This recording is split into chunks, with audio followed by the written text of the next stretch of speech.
eholini bonke phezulu.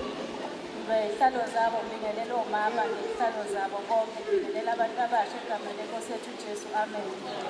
Amen-ke bazalwane, siyambonga kakhulu uNkulunkulu esigcinile kuze kufike lo nyaka bazalwane ka-2023. Siyamnxusa kakhulu uNkulunkulu engathi kulo nyaka bekungashintsha konke.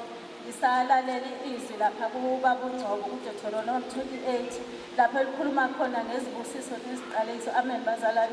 Lithi uma ulalela nokulalela izwi likaJehova bese uqaphela ukuyenza yonke imiyalo yakhe akuyale ngayo. Amen bazalwane.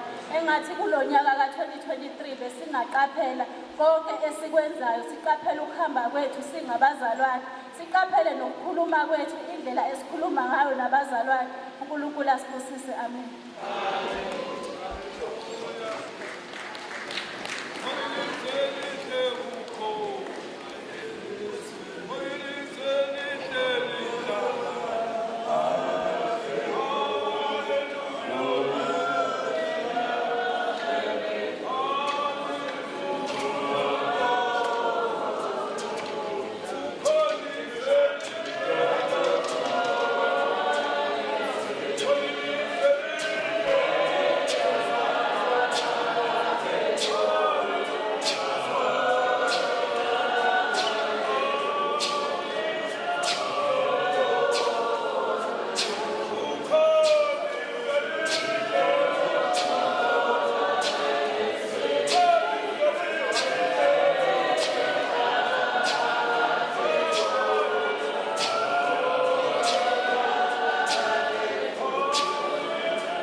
Mangithetha ngisho njalo ekhova zakithi ngithi Happy New Year.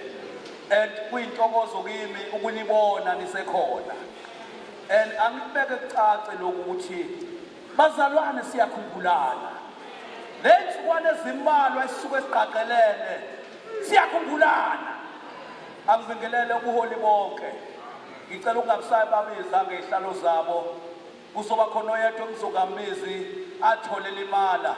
Ngizosebenzisa nje isilungu sakithi esijwayele ukuyisebenzisa la sijwayele ukuhlangana khona. Esithi all protocol observed.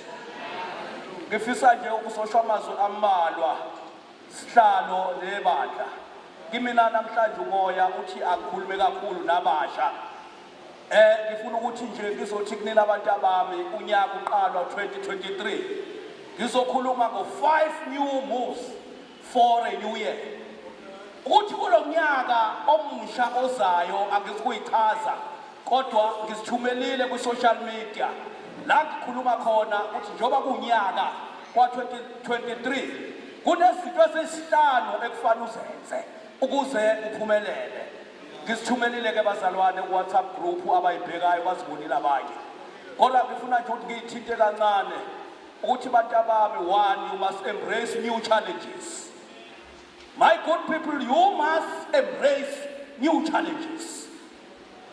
And ngoba masikhuluma ngani sihlalo sikhuluma ngalabantu sikhuluma ngeyouth. Niyathi lokudideka kodwa masikhuluma ngoyouth you must be young, you must be organized, you must understand, you must trustworthy and you must humble. Ngizothi ke bantu abasha kinina eniyoqala impilo entsha enihambayo niya kuma tertiary niyahamba niyakwanhliziyo ngiyise. Haleluya bazalwane. Ngizofuna nje ukuthi ibandla linezele a back to school prayer because la niyakhona niyakwanhliziyo ngiyise. University mawuthanda ukuvula ijoint you open it. Mawuthanda ukukipita uyakipita. Uma uthanda ukungayi eklasini awuyi uyakwanhliziyo ngiyise. Kodwa wena zazi ukuthi usuke kini uyofunani ngoba uma ungazazi ukuthi usuke kini waya e-university waya nje ngoba kuyiwa uzobuya nesitifiketi esinamehlo. Amen bazalwane. Umoya wami baholi bami uthi nje angikhulume nabasha mhlale phansi ukuthi abantu abasha sethembelekile nabantu abami njengoba sihlelana siyaguga njengoba nibona noma kusukunywa sikasukumi kodwa inina njenganamhlanje nasiste stage but we are going to dance and go down. Somebody must come up a stage. Who is the next person? It's you. Uma ningabuki ukuthi senzani namhlanje ngithi bantu abami this is a challenge. Qhubekani nifesa ama challenges and kufanele ukhulume amazwi akhayo and you must seek God's face and watch him. You must seek God's face and watch God. Uma nihlabelela kuphela ningabheki uNkulunkulu indaba yenu iphele emhlabelelweni ifana neyokuthi ngiyangitshela abantu abasha mangibashadisa ngithi problem yethu ekhaya eZayoni sibheka kakhulu intombazane eculayo namantombazane abheka kakhulu insizwe eculayo kodwa ngeke ilanga lizosha izwi okusho ukuthi uthando liphelile ngoba into omthatheleyo nokuhlabelela uma engasahlabeleli okusho ukuthi indawo iphelile kuwena. You must seek God's face. God bless you. Anipinde futhi.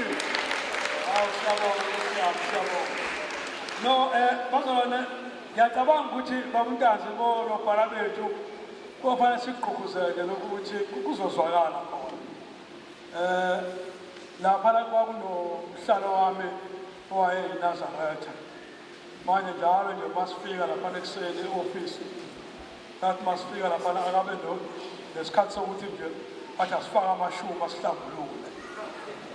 Hey manje ngayibo mnangilona phela iNazaretha athi asifake namashumi. Manje ngiyabona nami ukuthi ngabe ngayikhuluma into baba uMntazi kakhumbula kade kubuya ekulutheni abantu ade belutha benza zonke izinto. Ngathi mina la isontweni enkonzweni sasonke edandweni kwamkhulu ngathi bakukhona okwenzekile kubona baphambuka bathatha kungafanele ngoba kahle kahle funa sibe neqiniso sathatha kungafanele laba abafana bami mhlala ngabenzini bawuthuka umama wamsebenza le kude nangiloboba nangelokunye ngabayala abafana ngathi la kulo mnyango angifuni ukungena ngisho ipoloko i-fork and knife okuthiwa itholakala eBloemfontein cha angifuni lutho ngathi lapha nesontweni nangalila ngathi lapha emsamo abantu abahamba bobeka amashumi laphana nje asifuni ukuzwa ukuthi ikuphi okuthathile wena emluthweni wakho ngoba bakhona abanye babebonakala kuma-social media abaholi behamba ney'ngane zabo abanye bazindela bonke abantu so-ke babutana nathi kuyasidinga ukuthi ngeli ilanga masiqhamuka kule nkonzo asizukujaji ukuthi wena kade wenzani ngoba siningi into ade zenziwa la njengoba nje kungamaholi ngakhisimuthi nasibeka indihla lapha enamanzana bonke abantu befaka amashumi lapha sithatha umholi wedwa abahlambulula umuntu ongenayo onke ahlambulule ukuze simake singaphakathi sihlambuluke nje sonke uzizwe nawe ungagqilazeli ngoba kukhona abantu abagqilazekile ngoba bonke abantu bazobe behlanjululiwe lapha emnyango Ansezwana bazalwane asifisa ukuzwa ukuthi ikuphi kade ukwenza njengoba kade kungamaholini kodwa ngineqiniso lokuthi ziningi izinto ezenzakele njengoba kade kungamaholi ngoba abanye abantu baye bethi hayi festive thina siyayiphuzela angazi ukuphuza kwenze njani mina ngangihlala nabantu abaphuza ukuze kuse enhlanganweni lapha mina umuntu lo-organize utshwala nginikeze u-50,000 utshwala u-50,000 utshwala wonke ngijime ngize bemfishane ngiqashe imoto ngothenga yonke into ogolobha yonke into ngihlale nabo bephuza bebhema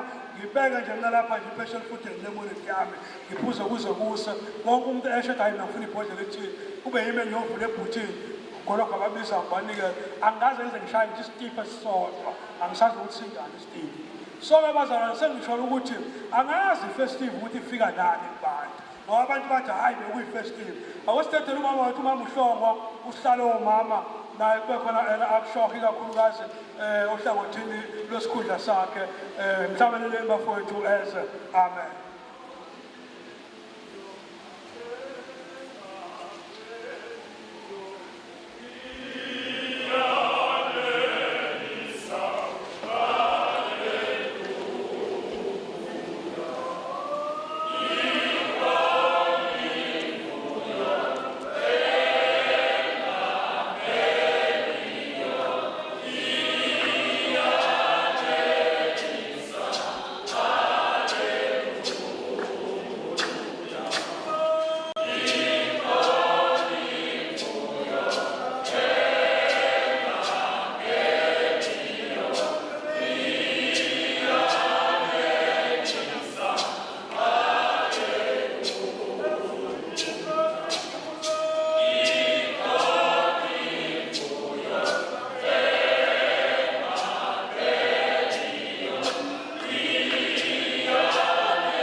Shine, Izikhova, shine. Shine, Izikhova, shine. Ndiza Ezimnqini ndiza. Cela ukuthatha ithuba ngibingelele ubuholi bonke ophezulu. Amen. Sagcina ngonyaka odlule ngibingelela our bishop wethu. Hallelujah. Ngibingelele wonke amabishop akhona, press rep, evangelist. Ngizobingelela ngokukhethekile omama abangiphethe abangigrumile nabasangikhulisa. Ngibingelela ngokukhethekile our senior lady umama wethu uMtshali. Amen. Ngibingelela amabhishobhi ami onke ngokulandelana kwezihlalo zawo. Haleluya. Ngibingelele nje imbokodo yonke. Amen. Ngithi shine bomama shine. Ndiza nkanyezi ndiza. Bomama bami kulonyaka nje ka-2023 sinezifiso nje zokuthi oma bethu njengoba sizoba ney'nhlelo esizoba nazo njengomama siyafisa ukuthi omama bethu abakhona amabhentshini nobuholi bonke obukhona kusilekelele ekutheni singomama basey'Ezikhoveni e-KZN sikwazi ukuthi sibe ney'nhlelo ey'thize esizoba nazo kulonyaka esizohlala phansi nekomiti lonke lomama elikhethiwe. Amen. Ngenhlanhla ke bazalwane sinekomiti elikhethiwe eliwilling ukulalela ukuthi omama bathini. Besicela ukuthi omama bengasabi ukuthi basendele ekomitini bezosibosho zonke izinto abayifisa ukuthi zenzeke kulonyaka. Siyacela futhi noma bethu ukuthi basilekelele ekutheni kube nomama esibakhulisayo, omama abasebancane, ngokuthi sikwazi ukuthi senze ama-programs. Kuzoba nama-programs esizoba nawo omama esisobazisa wona kulonyaka nje wonke ngokuqhubeka kwawo. Okwama-program ngokuthi omama sibadevelopha ngani ngokomqondo, siphinde futhi sibadevelophe futhi ngokomphefumulo. Amen. Kukhona izinto okuthiwa uvuka uzenzele omama lapho sizoba nama-programs athize lapho mama sizokwazi ukuthi nabo sibakhulise ngendlela thize. Lawo ma-programs azohlukana-ke futhi bazalwane ngoba siyabathanda nodadewethu abesifazane ukuthi nabo babe khona, ngoba uma kukhulunywa ngomama mina ngeke ngihlanganise nawo wonke umuntu ekuthiwa umuntu wesifazane, ngoba ngetime umuntu omusha ewumuntu wesifazane uma eshada automatically useyawela usengene emamalini. So kuhlanganiswa yonke-ke into ethi mama. Lawo ma-programs azobehlanganise ngisho ubuholi. Sizoba ne-program lapho sizohlanganisa khona ubuholi bonke bomama from ama-evangelist apha kuze kufike ko-bishop no-lady bishop. Lapho sizocela khona oma bethu abakhona bo-bishop no-senior bishop ukuthi-ke bazohlala phansi nomama ababaholi nabaholikazi bezofundiswa ngokuthi yini kahle kahle elindeleke kumama ongumfundisikazi, yini kahle elindeleke kumama ongumvangeli, inkambo yakhe ebandleni, yini role yakhe ebandleni, ebranchini akuyona irole kamama yini, ngoba la ebandleni lethu laseZayoni bamntanzi abantu bayagcotshwa banike izikhundla kodwa bengayazi irole abafanele bayidlale ebandleni. Ba-end-up abantu benza izinto ezi-wrong esontweni kube sengathi abantu abekho discipline, kanti umuntu wenze into angayazi angazange azafundiswe ngayo. So sizoba nawo lawo ma-programs ukuthi sibakhulise omama, sibafundise ngokuthi yini into elindeleke kubona njengabaholikazi. Sizobuka nje futhi bonke omama abakhona. Kunomama abakade bengi-approachile last year mama sina abebecelile ukuthi sibe nento ezofana ne-high tea, lezinto ezike zenziwe ukuthi omama baphume baye ngaphandle, mhlambe baye ehhotela elithize lapho siyokhulisana khona, lapho siyoyalwa khona nokufundiswa nje ukuthi umuntu wesifazane uyiphatha kanjani. Kunomama bakhona khona la ebandleni abayicelile leyo program ukuthi sibe nawo nathi la ebandleni lethu laseKhoveni lapho esizokhulisa khona omama. Sizoba empowerisha-ke futhi omama futhi sikwazi ukubakhulisa, sibafundise omama ukuthi kahle kahle uyakwazi ukuthi uvuke uzenzele umama. Akubizi ukuthi uzuvuke uhambe uye kamlungu ukuze ukwazi ukuthi uvuke uzenzele izinto zakho. Ziningi izinto ongaphilisa ngayo ikhaya lakho, ziningi futhi izinto ongaphilisa ngayo umndeni wakho, ngoba ekupheleni kosuku gogo Chonco, ekupheleni kosuku singashumayela ivangeli, sibanike abazalwane amavesi. Uma bephuma lapha eminyango amavesi sebefundeliwe, kunempilo engale komama edinga imali. So sibafundisa kanjani omama ukuthi after ivangeli uphila kanjani umama, sikhulisa kanjani, yiphi iminyango ongangena kuyona ukuze ukwazi ukuthi ukhulise ibandla lakho, ukhulise abantwana bakho, ukhulise nabantu ngaphakathi khona ebandleni. Amen. Labazalwane sizophinde futhi sibe nenkonzo yomama esizoba nayo esizoyihlela kuMarch. Besisabheka nje iholide la ngomhla ka-21 ukuthi sibe nenkonzo yomama ezobe kuyinkonzo ezobe iyinkonzo ye-province. Why senza inkonzo ye-province? Ingoba bazalwane sisakule program engikhuluma ngayo ukudevelopha abazalwane abawomama. Sidinga ukuthi sithathe labazalwane, kunabazalwane abayiqembu, kune-division ekhona kuthiwa omama abancane, kuthiwa omama abadala. So sifuna ukuthi sibagrume labo bazalwane, sibagrume labo mama ukuthi bakwazi ukuthi bayongena nationally kwi-program ngehlabelelo, baphinde futhi bakwazi futhi ukuthi bangene nangey'ntshumayelo. Bazalwane yikulokho nje engisiphethe kulonyaka siyikomidi lomama, nanokuthi nikwazi ukusondela kuthina nikhulume nifise ukuthi nifuna ukusitshela khona.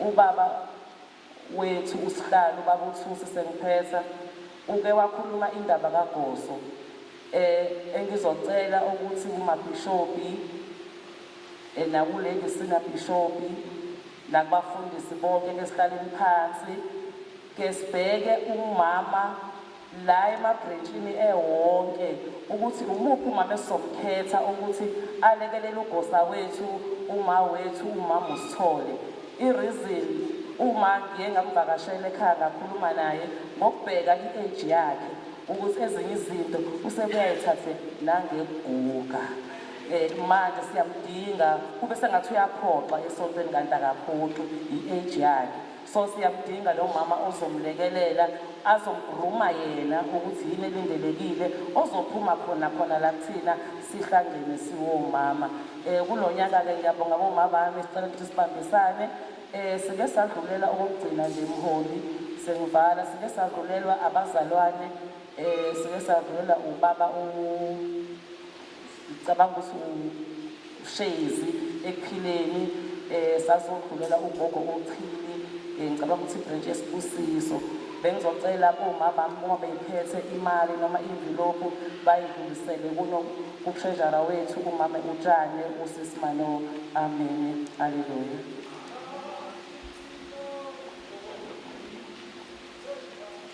besahlabelela baphakamisa ebranchini intethelelo babukhawula abe nemzuzu naye emibili bese-ke ebranchini yombuso babantu babulongo umzuzu emibili usho nohlokho waqala inyanga egameni lenkosi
omangabele abefundisi ababangeli egameni likaJesu bese ngibuyele ebandleni lonke omama bonke izifunda zabo ngaphansi laphezulu nentsha yonke egameni likaJesu ngithanda amazwi avulo uMakoloba okulalela inkonzo yokulalela nokuhlonipha emhlabeni sibona isingaka nje sikholwa yiyona bantwana nami ngifike la ngimphanyane ekhofeni namba nje manje ngoba besakholwa umthozi lapha nyakanyaka ngibatshela abantu kuphela ngithi umtshela abantu usebenzile isikhofeni ayibonkosi ningaboni nimbona ngize manje suka kude bantwele ngoba levangeleli engingivela kakhulu ukuthi kuze wakholwa kuyabekezelwa evangeleli bantwele kuyahlala uthi uJesu nina senihlanzekile ngezwi hlalani kimi athi nami kimi athi njengalokhu yegatsha lingethela iy'thelo ngokwalo lingahlele emgqinini into esishaya abangcwele ukuthi abantu abahlali ndawonye bayantanda ngengibheka ebrithini zingene iy'nsizwa ijikajika ibothi ayikho indlela ukuthi ithola amantombazana eziziyahlela amen ngoba bafuna impilo esheshayo bangcwele kanti empeleni nje ukuthi-ke masikholwa kumele sihlale sibe nokubekezela sikwazi nokufundiseka enyakeni omusha ka-2023 ngisipesela namsikhova ukuba siqhubeke ngoba ngiyabona isikhova bangcwele siyibandla lomthetho amen siqhubeke futhi nokulalela abaholi emabhrentshini mabe siyakhuzwa silalele especially abantu abasha amen kebangcwele namhlokho-ke anginamaningi sukumele ukubonga lesikhova ukuthi uNkulunkulu kade angaqhubeka njalo asikhulise nokuhloniphana bangcwele nami bangcwele ngifike kuleli bandla ngimncane phela lapha kabhemu ngimasemnyango sekhona isha abahleki ey'ngane ezingangithi ziningi izona esengiphela eseyihola mina amen ngamanye amazwi ngizama ukuchaza ukuthi uNkulunkulu uyambusisa umuntu ohlala elalela ehamba key'fundisa zabazali uyakhula uNkulunkulu kamgcine amenzele ney'busiso ey'khulunywa lelizwi kade likhulunywa umakholwa kwamanje ukuthi uyabusisa uNkulunkulu emngeneni nasekugcineni zonke into zakho igcine seziyizinhle uNkulunkulu anibusiseke amen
Amen esikhofeni. Amen. Ngathi amen embusweni. Ayibangcwele. Yoba ngindala. Abantu abasenhlizweni yami kakhulu iyouth yala enkonzweni. Iyouth ngiyithanda ngendlela eyisimangaliso ngani ngomusic. Iwish yami ke ka-2023 ifisa ukuthi ke kube nekhwaya, hayi yokubuso, hayi yokulila, hayi yesibusiso, hayi yentando, hayi ifisa ukuthi nekhwaya yesikhoba. Basibazweni. Sikwazi ye-region, sikwazi ukuthi sithuleni sonke. Ungasho ukuthi lokhu usekuphileni usendaweni ethile ngokwakwanele. Yilokho nje bazalwane engifisa ukuthi sesikwenze ngo-2023. Bazalwane engifisa ukuthi-ke ngifunde ngibheke lapha encwadini the 1 Corinthians, which is chapter 1 Corinthians chapter 15, verse 58. 1 Corinthians chapter 15 verse 58 efundeka kanje. Ithi ngakho-ke bazalwane bami abathandekayo, yibani ngabagcwelile, abangaxegiyo, abavame njalo emsebenzini wenkosi, nazi ukuthi ukusebenza kwenu akusilo ize. Ngabazalwane abandani abangaxegiyo. Ngoba bazalwane into engiyitholayo la enkonzweni sinabazalwane abafana no-drunk master. Angazi noma nake nayibuka lo movie. Ithi uma sihamba kanje ungazi ukwenzakalani. Abazalwane mekuwashumayela enkonzweni. Ngoba abazalwane fanele understand ukuthi njengoba sikholwa njena uzithola ngelinye ilanga isitimela sizobe sihambe phezu kwakho. Omunye umzalwane abe sebona ukuthi-ke njengoba isitimela sesigijime phezu kwakhe sefanele ashintshe ibreji. Ake niyeke ndoda bazalwane. Sisekholweni. Ake nibe abagxilileyo. Ngoba ukukholwa kwenu akulona izwe uNkulunkulu. Yilokho nje bazalwane ngifisa ukutshela khona ukuthi ake niyeke ndoda. Ake sigxileni ekukholweni ngoba ngempela into esihlanganisile la ukukholwa. Okunye asingeni kuko. Ukukholwa nje kuphela bazalwane lokusihlanganisile. Ifisa ukuthi namhlanje nazi siphuma la ngenazo into esihlanganisile bakuhlanganise ngaka. And I'm a bit disappointed in namhlanje ukuthi isiyabuka kulesikhathi. It's the first Sunday. First Sunday abazalwane nabekho. Usho benze njani? Uthe umuntu ngenze njani? Ngiyanqena uzesontweni. Unqena esontweni ukuthwalwane. Yini eqhubulayo esontweni?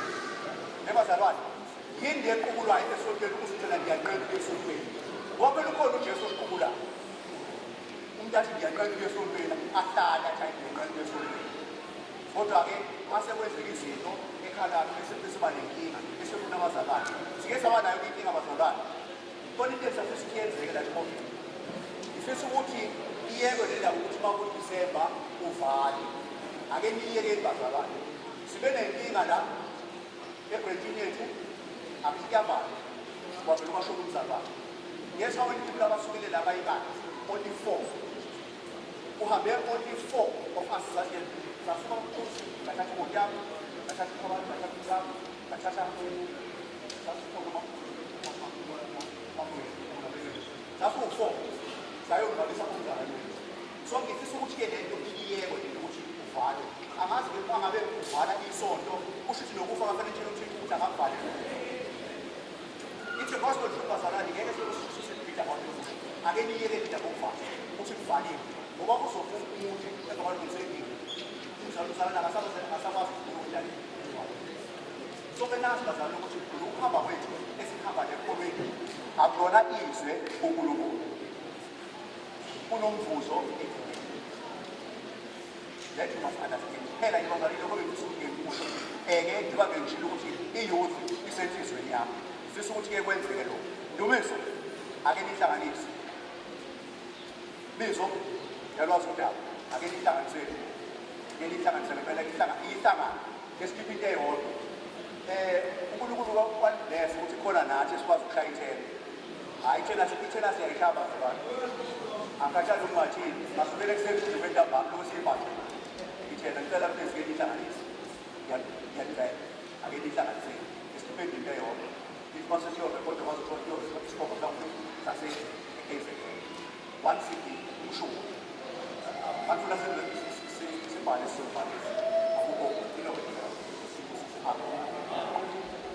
ngicela bazali senzeni kanjena ngoba sisesiya ku-part 3 kuba ogeneral bethu ngicela kodwa njengamanje ukunikeza usihlalo wabantu abasha abenezwi ebese ngicela-ke ugogo wethu kwaUthonco azosivalela konke lokhu kukhuluma osekukhulumekile kubo bonke abaholi bamabhrentshi ugogo wethu kwaUthonco ebhrentshini yethu yasekuphileni ukuze sikwazi ukuthi singene ku-part 3 singaphazamiseki bazalwane lapha amathoyilethi obebeshile ubabuntanzi amanzi asekhona asevulekile ukuthi leli 1,000 rand sesolikhokhela mahhala lokubiza leya mobile toilet bazalwane kodwa-ke akusenani sicela usihlalo wethu weyuthi abe nezwi bese sicela ugogo wethu kwaUthonco asibongele nje naye asho kusenhliziyweni wonke amazwi lawa asekhulumekile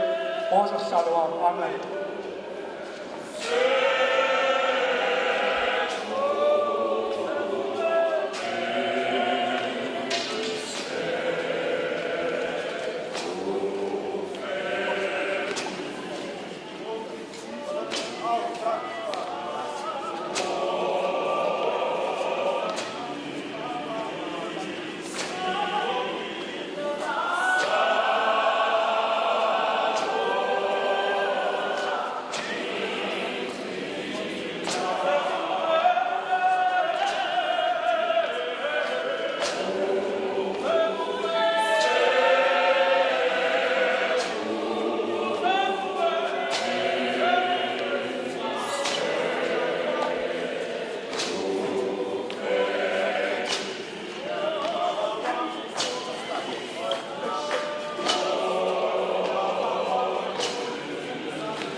Ngiyanibingelela bazalwane egameni elihle lenkosi yethu Jesu Kristu. Amen.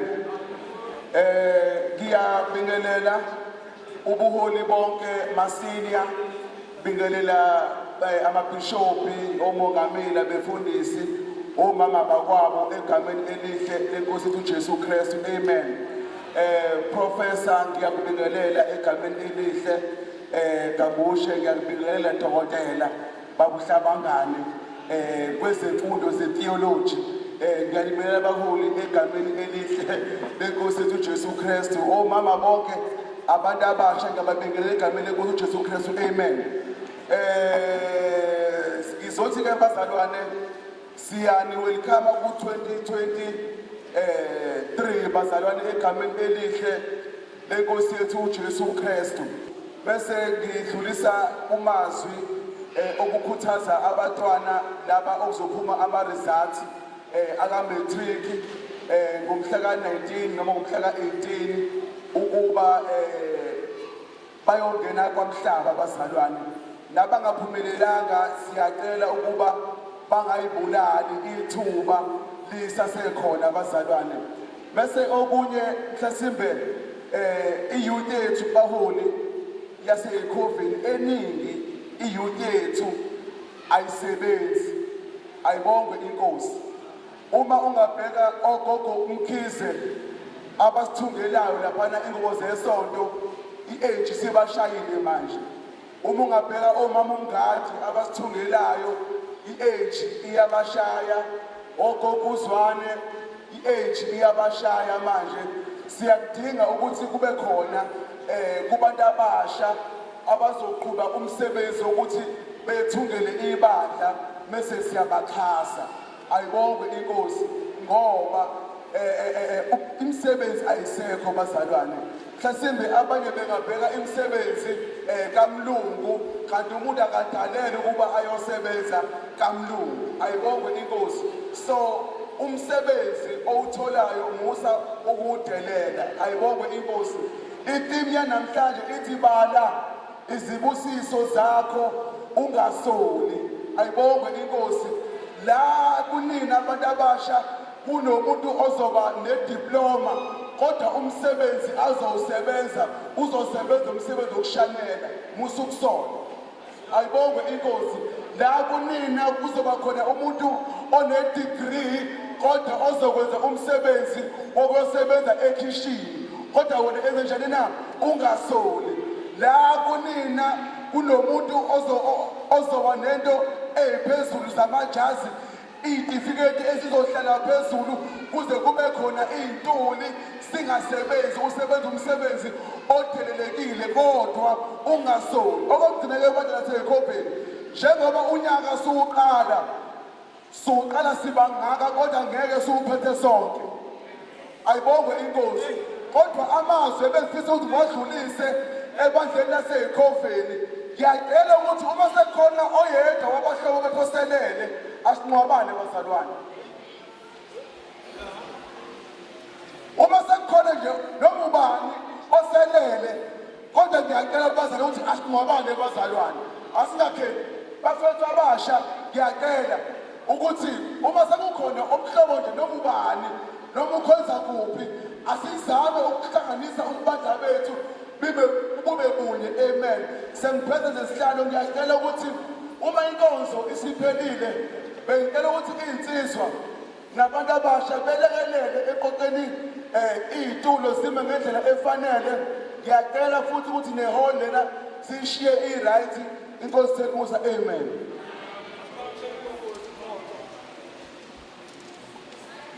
Umhlabelelo omuhle ngemphamsana ugogo wethu.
siyabambonga abahlezi aphambili etafuleni.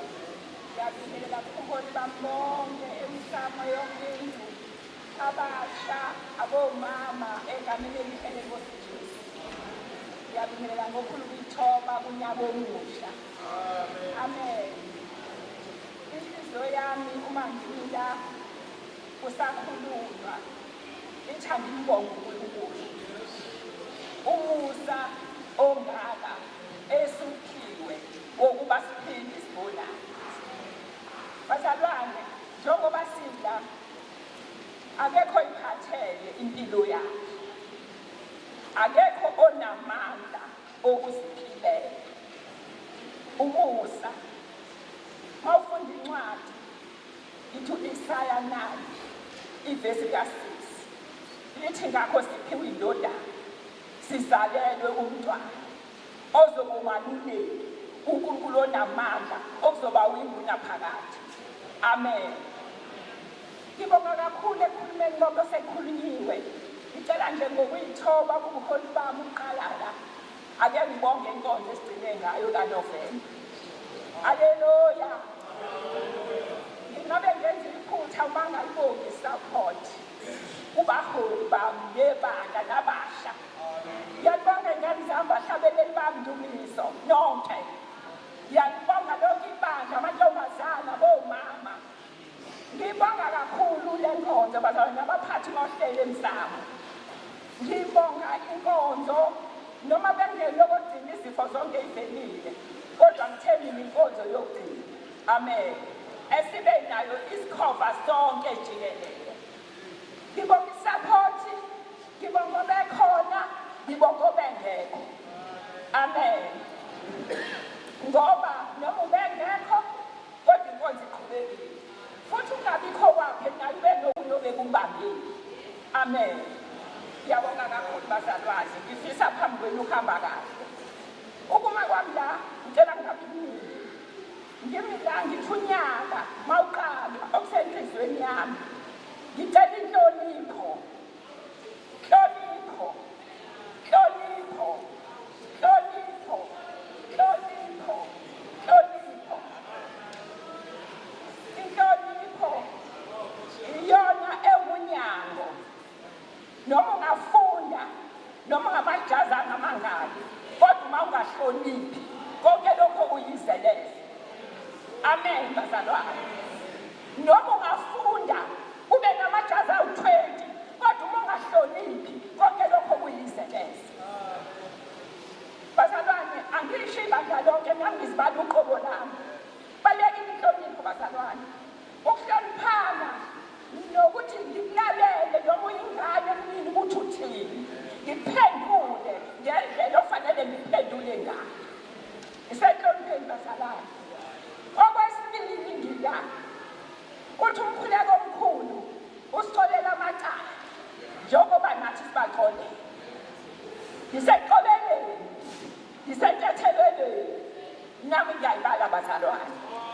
Haleluya. Ngiseqoleleni. Noma singawusho umkhuleko imini nobusuku kodwa masifika la ukuthi sithethelele amacala njengoba nithi uthethe abasonayo. Uma ungathetheleli bazalwane noma ungaya esontweni zonke insuku. Inkulu indaba yokuthethelela bazalwane. Yithi mina mhlambe kubambe igubu unyaka wonke ophelile nowadlula. Ngithi manje siqala unyaka omusha. Ngicela sidlule kulelo gubu. Amen. Umuntu uyazazi le ngithi khona bazalwane. Noma ngashumayela noma ungalazi iBhayibheli Genesis 2 sambulo kodwa uma ungacoleli konke lokho kuyize bazalwane. Lithi iBhayibheli mawufunda uJeremaya athi inhliziyo yini? Athi ukukhohlisa. Athi ubani ongayazi na? Inhliziyo yakho yaziwa wena. Angeke yaziwa omunye umuntu. Thana uNkulunkulu wami susa lokho kungavumi kimi. Susa Nkosi okungavumi kimi ngiyenze ngixolele. Ukuze saphe kahle ukukholwa lokhu bazalwane. Sezala ngokukholwa. Masenze intando kaNkulunkulu. Lithi iBhayibheli intando kaNkulunkulu mayenzwe emhlabeni njengoba yenziwe ezulwini.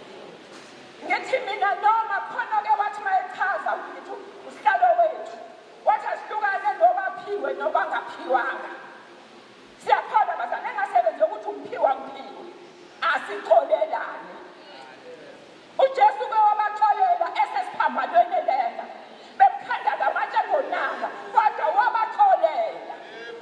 Ngoba bazalwane njengoba sila akekho ngenalo iphutha.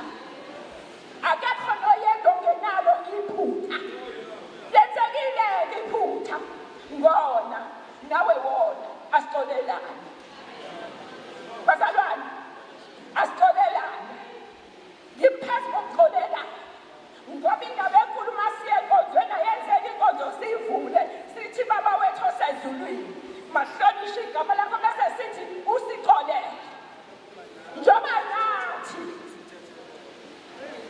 ithunyaka omusha bazana siqale kahle asikushiya ngokudala. Sedlulile 22 ney'nkathazo zonke siqala omusha. Asingaweli nenhliziyweni asingaweli neqhubu siwelele omusha. Mhlambe lo nyaka uphathele ezinto usizo kodwa uNkulunkulu akajabule enhliziyweni mawungajabuli. Noma seyiphethe usizo uzophinda nasemuva ngoba ufica unenhliziyweni usazona. Lithi iBhayibheli thukuthela kodwa uqaphele lingashoni la. Okuchaza ukuthi akekho ngoni. Iyona ngimdala iyona ingane sona sonke kodwa asixolelane. Ngiyabonga kakhulu.